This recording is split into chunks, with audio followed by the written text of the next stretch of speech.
A magnitude 3.6 earthquake occurred. Nicobar Islands, India region.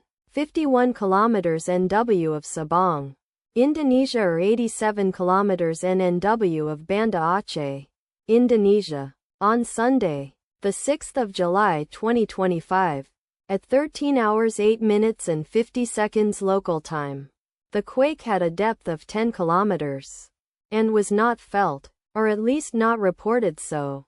Data source from EMSC. Did you feel it? Let us pray. May the earthquake that occurred not affect our brothers and sisters there.